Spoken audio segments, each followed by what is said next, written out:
All right, good morning, good afternoon, or good evening.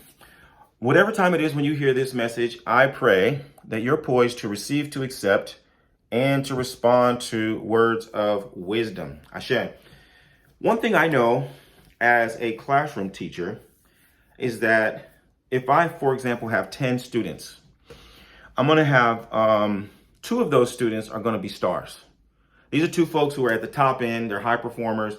They're on time every time with their materials. They've done their reading. They're prepared. They're asking pertinent questions. They're engaged in the learning process throughout. They've got follow-up questions. They're doing additional research, connecting the dots between other subjects, right? It's high performance. On the other end of the spectrum, I'm likely to have two duds too.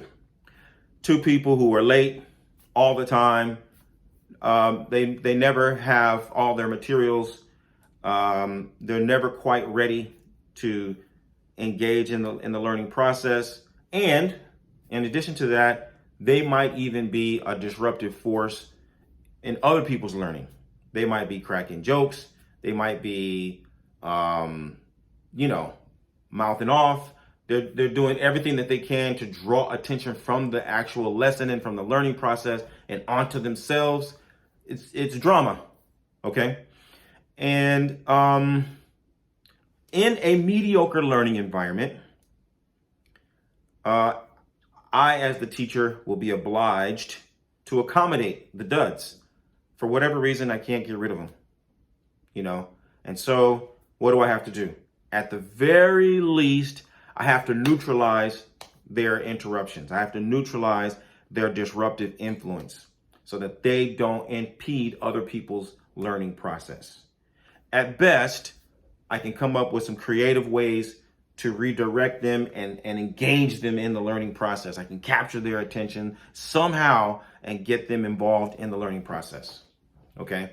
But I'm going to be honest with you. That's in a mediocre learning environment. In a high performance learning environment, those people at the first sign of dudness, I can get rid of them. And so that's something that is essential when it comes to leadership, because those numbers tend to play out across the board in other environments too. If you're a manager of a group of people, if you own a corporation, if you run a spiritual community, right? You probably are going to find some similar kinds of statistics because these are human nature, okay? And so what matters, however, is the caliber of the project that you're executing. What matters is the importance of the organization or the mission that you are undertaking, because that's going to determine your tolerance of the duds.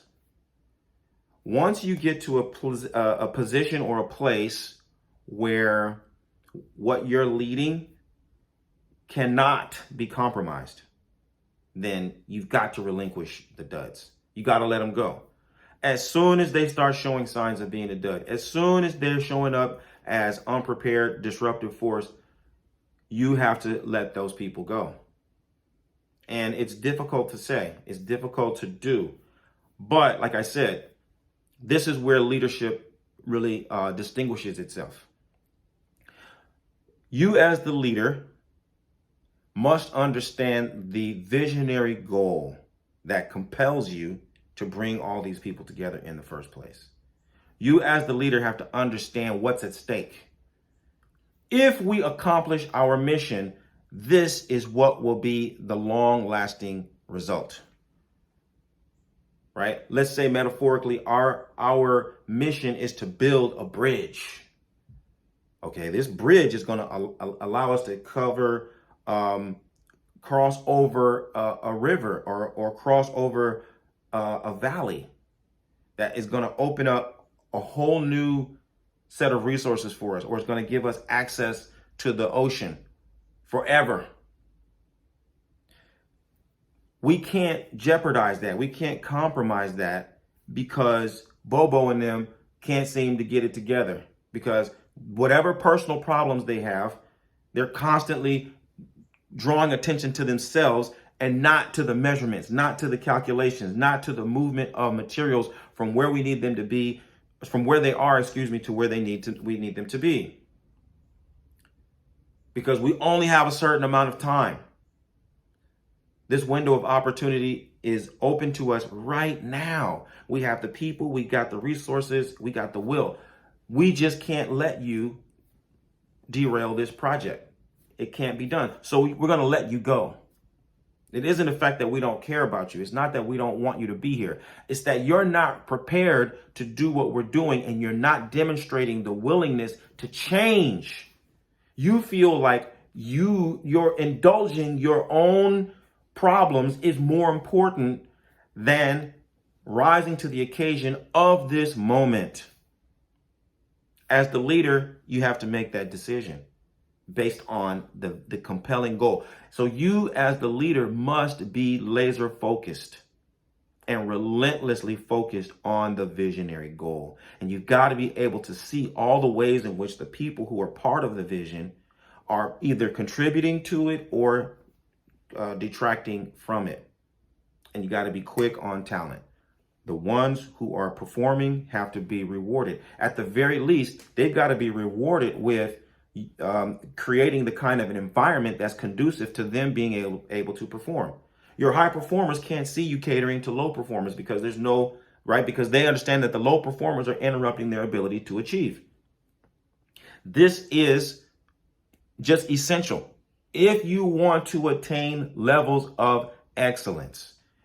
Sometimes, yes, you're going to have to pull people along when they don't want to go. Sometimes, yes, you're going to have to engage people and give them things to do that they don't necessarily want to do or feel capable of doing. Yes, but sometimes you got to draw the line and you got to hit the button.